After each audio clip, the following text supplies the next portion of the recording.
सुप्रभात बच्चों, आज हम आपकी पाठ्य पुस्तक हिंदी के पाठ 3 का अध्ययन करेंगे, जिसका शीर्षक है शब्द विचार। तो चलिए पाठ को पढ़ते हैं और जानते हैं इस पाठ के विषय में। पाठ 3, शब्द विचार। पिछले अध्याय में हमने पढ़ा कि वर्ण भाषा की सबसे छोटी इकाई है। वर्ण के बाद भाषा की दूसरी प्रमुख इकाई है शब्द। शब्द वर्णों के मेल से बनते हैं, जैसे भ जमा अ जमा र जमा अ जमा त जमा अ बराबर भारत। नेक्स्ट है द जमा ई जमा ल जमा ल जमा ई दिल्ली। र जमा अ जमा ज जमा अ जमा ध जमा अ जमा न जमा ई राजधानी। आपने देखा कि उपयुक्त शब्द भारत, दिल्ली तथा राजधानी कई वर्णों के मेल से बने हैं, अतः ये शब्द हैं। इस प्रकार हम कह सकते हैं कि दो या दो से अधिक वर्णों के सार्थक मेल को शब्द कहते हैं। तो पिछले पार्ट में हमने पढ़ा था कि वर्ण जो है भाषा की सबसे छोटी इकाई होती है और इसकी प्रमुख दूसरी इकाई माना जाता है शब्द को। जब जो शब्द बनते हैं वो वर्णों के मेल से बनते हैं। तो यहाँ पर उदाहरणों के माध्यम से समझाया गया है, जिसको हमने अभी पढ़ा। तो यहाँ पर हमने देख रहे हैं कि भारत, दिल्ली और राजधानी, इनको हमने बनाया है, इन शब्दों को, तो कई वर्णों का प्रयोग किया है। लेकिन वर्णों का प्रयोग हमें इस प्रकार से करना होता है शब्द बनाने के लिए कि उसका कोई ना कोई अर्थ निकले। बिना अर्थ वाले शब्दों को हम शब्दों की श्रेणी में नहीं रखते। अगर हम वर्णों को कुछ भी किसी भी तरीके से बिना क्रम के व्यवस्थित कर दें और उसका कोई अर्थ ही ना निकल रहा हो तो वह शब्द नहीं कहलाएगा। तो इस हिसाब से जो शब्द की परिभाषा होती है, दो या दो से अधिक वर्णों के सार्थक मेल को शब्द कहते हैं। अगर कोई शब्द ऐसे बन रहा है कि उसका कोई अर्थ नहीं निकल रहा तो वो निरर्थक शब्द की श्रेणी में आता है। ठीक है, अब आता है शब्दों का वर्गीकरण। शब्दों का जो वर्गीकरण है वो अनेक प्रकार से किया जाता है। यहाँ पर प्रमुख 4 प्रकार से हम शब्दों का वर्गीकरण सीखेंगे। सबसे पहले है अर्थ के आधार पर, दूसरा उत्पत्ति के आधार पर, रचना के आधार पर और प्रयोग के आधार पर। तो चलिए अब हम इनके बारे में विस्तार पूर्वक पढ़ लेते हैं। सबसे पहले अर्थ के आधार पर। अर्थ के आधार पर शब्दों के 2 भेद हैं, सार्थक शब्द और निरर्थक शब्द। सार्थक शब्द, जिन वर्ण समूहों का कोई अर्थ निकले उन्हें सार्थक शब्द कहते हैं, जैसे कमल, पुष्प, केला आदि सभी सार्थक शब्द हैं। नेक्स्ट होते हैं निरर्थक शब्द। जिन वर्ण समूहों का कोई अर्थ नहीं होता वह निरर्थक शब्द कहलाते हैं। ये शब्द या तो सार्थक शब्दों के साथ आते हैं या फिर वाक्य में प्रयुक्त होकर अर्थ देते हैं, जैसे खाना वाना, चाय वाय, धन वन आदि शब्द युग्मों में वाना वाय वन निरर्थक शब्द हैं। स्वतंत्र रूप से बोलने पर इनका कोई अर्थ नहीं होता। तो अर्थ के आधार पर हम शब्दों के जब भेद करते हैं तो 2 होते हैं, सार्थक और निरर्थक शब्द। जो सार्थक है यानी कि जिन शब्दों का कोई अर्थ निकल रहा है वो है सार्थक, जैसे कमल, पुष्प, केला आदि। और इसके ठीक विपरीत जिन शब्दों का कोई अर्थ नहीं है वो है निरर्थक शब्द। इनका प्रयोग कभी स्वतंत्र रूप से नहीं होता, केवल ये सार्थक शब्दों के साथ हम कभी कभी प्रयोग में लाते हैं, जैसे खाना वाना, चाय वाय, धन वन आदि। तो इसमें हम देख रहे हैं वाना वाय वन, इनका कोई अर्थ नहीं है, ये है निरर्थक शब्द। अब हम कर पढ़ते हैं उत्पत्ति के आधार पर शब्दों के भेद। उत्पत्ति के आधार पर शब्दों के 4 भेद होते हैं, तत्सम, तद्भव, देशज और विदेशी। उत्पत्ति के आधार पर यानी कि शब्दों की जो उत्पत्ति हुई है, किस प्रकार से शब्द बने हैं, ठीक है, उत्पन्न हुए हैं, उसके आधार पर 4 भेद हैं। अब हम इन भेदों को पढ़ लेते हैं। तत्सम शब्द संस्कृत भाषा के वे शब्द जो हिंदी में अपने वास्तविक रूप में प्रयोग होते हैं तत्सम शब्द कहलाते हैं, जैसे पुस्तक, नासिका, गृह, अश्रु, ग्राहक, घृत, घनिष्ठ आदि। तत्सम शब्द वे शब्द हैं जिनका प्रयोग हमने कैसे किया है, जैसे कि वो संस्कृत में लिखे जाते हैं, हमने संस्कृत भाषा से लेकर उनको हिंदी भाषा में वैसे के वैसा प्रयोग कर लिया है, कुछ उसमें अंतर नहीं किया। ठीक है, तो पुस्तक हो गया, नासिका, गृह, अश्रु आदि कुछ ऐसे ही शब्द हैं। उसके बाद आते हैं तद्भव शब्द, जो शब्द मूलतः संस्कृत भाषा के होते हैं लेकिन हिंदी भाषा में थोड़े बदले हुए रूप में प्रयोग किए जाते हैं, तद्भव शब्द कहलाते हैं। तो जो कुछ ऐसे शब्द भी हैं जो हैं तो संस्कृत भाषा के, लेकिन हम उनका प्रयोग जब हिंदी में कर रहे हैं तो उनके कुछ रूप को बदल देते हैं। ठीक है, वो है तद्भव। तो यहाँ पर कुछ उदाहरण दिए गए हैं तत्सम और तद्भव के, तो इनके बारे में पढ़ लेते हैं। तत्सम कौन से हैं, तद्भव कौन से हैं? तो उल्लुक तद्भव में हो जाएगा उल्लू, बाहु तत्सम में है और तद्भव में बहा, चूर्ण का चूरन, भगिनी बहन। तो यहाँ पर तत्सम और तद्भव दे रखे हैं, तो चूर्ण तत्सम है, चूरन तद्भव है, भगिनी तत्सम है और इसका बहन तद्भव है। ऐसे ही कुछ और दिए गए हैं, जैसे हास्य हंसी, गंधर्व गधा, मयूर मोर, आम्र आम, चैत्र चैत्र, चर्म चाम या फिर चमड़ा, चतुर्थ चार, स्टिका ईंट। तो यहाँ पर हम देख पा रहे हैं कि किस प्रकार से वो संस्कृत में के हम वैसे ही प्रयोग कर रहे हैं तो तत्सम, और उसको बदल के प्रयोग कर रहे हैं तो तद्भव। इन सब बच्चे इन दोनों को याद कर लेंगे अच्छे से। अब आते हैं देशज शब्द और विदेशी शब्द। देशज जो शब्द विभिन्न प्रांतीय बोलियों से आकर हिंदी भाषा में प्रयोग होने लगते हैं, देशज शब्द कहलाते हैं, जैसे दीदी, बाप, बेटा, जूता, लोटा, डिबिया, रोटी, गाड़ी, झुग्गी, पगड़ी, मलमल, रुंझुन आदि। तो जो हमारे देश के ही शब्द हैं, देशज शब्द वह हैं जो हमारे देश में विभिन्न प्रकार की बोलियां बोली जाती है प्रांतों में, और उनकी भाषा, उनकी जो बोलियों के जो शब्द हैं और उनको हमने हिंदी भाषा में वैसा का वैसा प्रयोग कर लिया है, तो वो हो गए देशज। और विदेशी, विदेशी शब्द वे शब्द हैं जो कि बाहर की भाषाओं से आए हैं, विदेशी भाषाओं से हिंदी में आए हैं, और वे भाषाएं हैं अंग्रेजी, अरबी, फारसी, तुर्की, पुर्तगाली, अंग्रेजी। इनसे, इन भाषाओं से आकर हिंदी भाषाओं में ये शब्द प्रयोग होने लगे हैं। ठीक है, इसीलिए इनको विदेशी शब्द कहा जाता है। और ये हैं कौन कौन से हैं? ये हैं अरबी भाषा के शब्द, फारसी भाषा के शब्द, तुर्की भाषा के शब्द और पुर्तगाली और अंग्रेजी भाषा के शब्द। तो चलिए पढ़ते हैं। अरबी भाषा में कौन से? औरत, अखबार, आजाद, किताब, फायदा, गरीब, फकीर, रईस, रिश्वत, तूफान, मालिक, मुहावरा, सलाह, दफ्तर आदि। फारसी के उम्मीद, गुलाब, खुशामद, दीवार, चिराग, नमक, बीमार, रसीद, दरवाजा, स्याही, शिकार, सिफारिश, हिम्मत, चेहरा आदि। तुर्की के हैं कुर्ता, कैंची, तोप, बंदूक, बारूद, बेगम, सौगात, कुली, लाख, दारोगा, चाकू आदि। पुर्तगाली शब्द हैं कमरा, गमला, गोदाम, तौलिया, आलपिन, अलमारी, कनस्तर, साबुन, पादरी, बाल्टी, प्याला आदि। फिर है अंग्रेजी भाषा के शब्द हैं appeal, ice cream, engineer, inspector, coupon, court, biscuit, magistrate, lamp, station, machine, रबड़, पार्सल, स्कूल टीचर आदि। तो यहाँ पर विभिन्न भाषाओं के शब्द दिए गए हैं जिनके बारे में हमने विस्तार पूर्वक जाना। अब हम पढ़ लेते हैं रचना के आधार पर। रचना के आधार पर शब्द के भेद हैं, वो होते हैं 3। तो चलिए अब पढ़ते हैं इनके बारे में। वो हैं रूढ़ शब्द, यौगिक शब्द और योग रूढ़ शब्द। सबसे पहले रूढ़ शब्द, जिन शब्दों के सार्थक खंड नहीं किए जा सके उन्हें रूढ़ शब्द कहते हैं, जैसे चीता, घर, स्कूल, बल आदि। रूढ़ शब्द वह होते हैं जिनके हम टुकड़े नहीं कर सकते, जैसे चीता, घर, स्कूल, बल आदि। अगर हम चीता में से ची अलग कर दें और ता अलग कर दें तो उसका कोई अर्थ नहीं रह जाएगा। ये तो रूढ़ शब्द वह है जिसमें टुकड़े नहीं हो सकते। नेक्स्ट है यौगिक शब्द, जिन शब्दों की रचना 2 या 2 से अधिक सार्थक शब्दों के मेल से होती है उन्हें यौगिक शब्द कहते हैं, जैसे रसोई घर।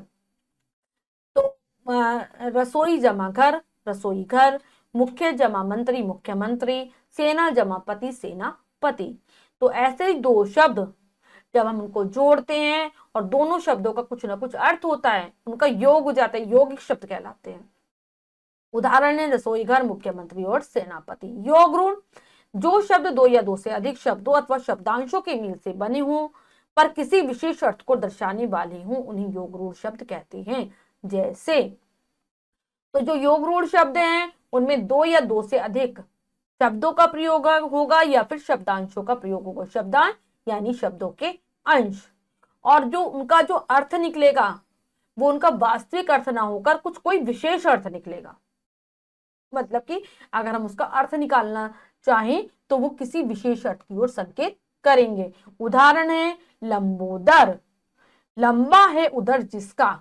गणेश, वीणा पाणी, वीणा है जिसके हाथ में। सरस्वती, पीतांबर, पीला है वस्त्र जिसका।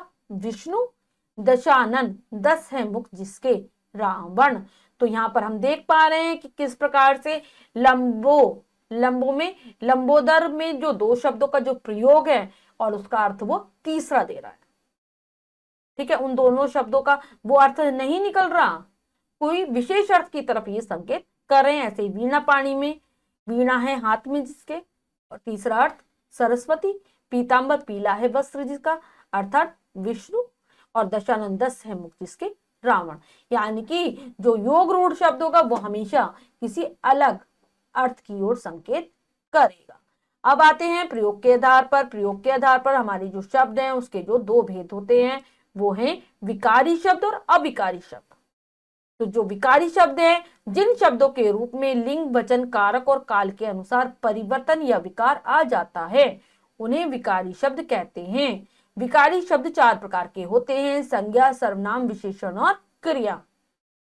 तो जो प्रयोग के आधार पर कि हम शब्दों का किस प्रकार से प्रयोग करते हैं, उसके आधार पर दो भेद हैं, विकारी और अविकारी। जिसमें विकारी जो शब्द होते हैं उसमें लिंग के आधार पर, वचन के आधार पर, कारक और काल के अनुसार जो हमारा जो शब्द है उसमें परिवर्तन हो जाएगा। ठीक है, परिवर्तन यानी कि वो शब्द बदल जाएगा, अपना रूप बदल लेगा। ठीक है, अगर उसमें परिवर्तन होगा तो वो विकारी शब्द होगा। और विकार 4 प्रकार से उत्पन्न होता है शब्द में: संज्ञा के हिसाब से, सर्वनाम के हिसाब से, विशेषण के हिसाब से और फिर क्रिया के हिसाब से। यहाँ पर कुछ उदाहरणों के माध्यम से समझाने की कोशिश की गई है कि विकार किस प्रकार से उत्पन्न होता है। अगर लिंग का प्रभाव पड़ता है, बालक पढ़ता है, और लिंग बदला, बालक का बालिका हो गया तो बालिका पढ़ती है हो जाएगा। वचन का प्रभाव किस प्रकार से, बालिका पढ़ती है, और वचन बदला यानी कि बहुवचन हो गया तो बालिकाएं पढ़ती हैं। कारक का प्रभाव, बालक पढ़ते हैं, बालकों को पढ़ने दो। इसमें क्या हुआ, हमने को कारक का प्रयोग कर दिया, को का चिन्ह लग गया तो बालकों को पढ़ने दो। जो ये विकार उत्पन्न हुए हैं जिसके कारण से ये शब्द कहलाते हैं विकारी शब्द। अन्य विकार देखिए, अन्य विकार बताए गए हैं जो हैं संज्ञा के हिसाब से: लड़का, लड़के, बालक, बालकों आदि। विशेषण में क्या हो जाएगा, पीला, पीली, पीले, नीली, नीले आदि। सर्वनाम मैं, मुझे, मेरा, हम, हमें, हमारा आदि। और क्रिया पढ़ा, पढ़ी, पढ़े, पढ़ेंगे, पढ़ते हैं आदि। तो जब भी हम संज्ञा का प्रयोग करेंगे, सर्वनाम का प्रयोग करेंगे, विशेषण और क्रिया का प्रयोग वाक्यों में होगा तो वो शब्द के रूप को भी बदल देगा। अब नेक्स्ट है अविकारी शब्द। वाक्य में प्रयोग होने पर जिन शब्दों के रूप पर लिंग, वचन, कारक आदि का कोई प्रभाव नहीं पड़ता उन्हें अविकारी शब्द कहते हैं। अविकारी शब्द भी 4 प्रकार के होते हैं: क्रिया विशेषण, समुच्चय बोधक, संबंध बोधक तथा विस्मय आदि बोधक। इन्हें अव्यय भी कहते हैं। तो ऐसे शब्द जिनका जब हम वाक्यों में प्रयोग करें उन पर लिंग का, वचन का, कारक का कोई प्रभाव ना पड़े तो ऐसे वाले जो शब्द होंगे वो कहलाते अविकारी, यानी कि जिनमें कोई बदलाव नहीं होगा, कोई विकार नहीं आएगा कभी भी। और जो अविकारी शब्द होते हैं वो भी 4 प्रकार के होते हैं हिंदी भाषा में, जिनका रूप है क्रिया विशेषण, समुच्चय बोधक, संबंध बोधक और विस्मय आदि बोधक। और अविकारी शब्दों को अव्यय भी कहा जाता है। अविकार का मतलब ही है कि जिसमें विकार उत्पन्न ना हो। तो बच्चों हमने यहाँ पर इस पाठ में जाना शब्द विचार के बारे में। हमने जाना कि शब्दों की रचना किस किस प्रकार से होती है, शब्दों की उत्पत्ति कैसे हुई और उनका प्रयोग हम वाक्यों में किस किस प्रकार से करते हैं, उनके कितने भेद हैं। ठीक है, और हमेशा सार्थक वर्णों के मेल को ही हम शब्द कहते हैं। तो अब हम पाठ का अभ्यास कार्य कर लेते हैं। अब बताइए, सही विकल्प वाले गोले को रंगिए। तो यहाँ पर जो प्रश्न है बच्चों उसके 4 विकल्प है, 3 विकल्प गलत है, 1 विकल्प सही है। हमें सही विकल्प को चुनना और उसके गोले को रंग देना है। तो चलिए कर लेते हैं। वर्णों के सार्थक मेल को कहते हैं शब्द, वर्णमाला, शब्दमाला, वाक्य। तो वर्णों के जो सार्थक मेल है वो कहलाता है शब्द। ए विकल्प सही हो जाएगा, लगाएंगे। संस्कृत के शब्दों को कहते हैं तद्भव, तत्सम, देशज, विदेशी। तो संस्कृत के शब्दों को कहते हैं तत्सम। हमारा बी विकल्प सही है तो बी विकल्प पर लगा देंगे बोला। नेक्स्ट है, जिस शब्द के सार्थक खंड नहीं किए जा सकते उसे कहते हैं देशज, विदेशी, रूढ़, योग रूढ़। तो उसे कहते हैं हम रूढ़। सी विकल्प सही हो जाएगा, सी विकल्प पर लगा लेंगे। इनमें योग रूढ़ शब्द है। दशानन, लंबोदर, पंकज, ये सभी। तो ये सारे जो शब्द हैं वो सारे ही योग ऋण हैं। तो डी विकल्प सही हो जाएगा, ये सभी। इनमें विकारी शब्द हैं संज्ञा, क्रिया विशेषण, संबंध बोधक, विस्मय आदि बोधक। तो हमने जाना था कि संज्ञा एक विकारी शब्द होता है, तो ये हो जाएगा ए संज्ञा। लगाएंगे ए संज्ञा पर। इनमें अविकारी शब्द है संज्ञा, समुच्चय बोधक, सर्वनाम, क्रिया। तो अविकारी शब्द है बी समुच्चय बोधक, बी पर लगा देंगे। अगला प्रश्न पढ़ते हैं, रिक्त स्थान भरिए। शब्द वही होता है जिसका कोई रिक्त स्थान होता है। तो शब्द वही होता है जिसका कोई क्या आ जाएगा, जिसका कोई अर्थ होता है। संस्कृत शब्द के बदले हुए रूप को रिक्त स्थान शब्द कहते हैं। बदले हुए रूप को तद्भव, तद्भव कहते हैं। डिबिया रिक्त स्थान शब्द है, डिबिया देशज, देशज शब्द का उदाहरण है डिबिया। टीचर रिक्त स्थान शब्द है, टीचर है विदेशी शब्द, विदेशी, क्योंकि यह अंग्रेजी भाषा का शब्द है। दो या दो से अधिक सार्थक शब्दों के मेल से बने शब्द रिक्त स्थान शब्द कहलाते हैं। तो ये हो जाते हैं यौगिक शब्द। विशेषण रिक्त स्थान शब्द है, तो विशेषण है विकारी। नेक्स्ट करेंगे, तत्सम रूप लिखने हैं। उल्लू, उल्लू का हो जाएगा उल्लुक, गधा, गधर्व, ईंट, स्टिका, मोर, मयूर, चमड़ा, चर्म, बहा, बाहु, बाहु, चार, चतुर्थ, चैत्र, चैत, आम, आम्र, बहन, भगिनी। नेक्स्ट है, निम्नलिखित शब्दों के रचना के आधार पर भेद लिखिए। रचना के आधार पर हमें शब्दों के भेद बताने हैं। तो रचना के आधार पर हमारे जो शब्दों के जो भेद हैं वह होते हैं, लिखेंगे। सबसे पहले है घर, घर हो जाएगा रूढ़। गाड़ीवान यौगिक, बैलगाड़ी यौगिक, पंकज योग रूढ़,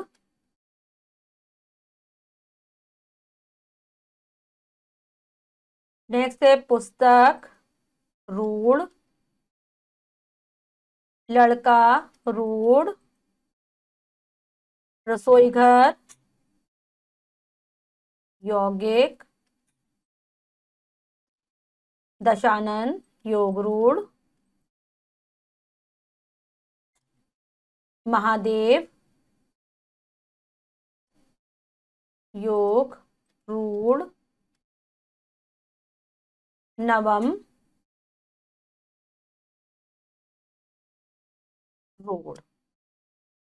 तो बच्चों हमने पाठ का अभ्यास कार्य पूर्ण कर लिया है। बच्चों आज हमने आपकी पाठ्य पुस्तक हिंदी के पाठ 3 का अध्ययन किया, जिसमें हमने शब्द विचार के बारे में जाना।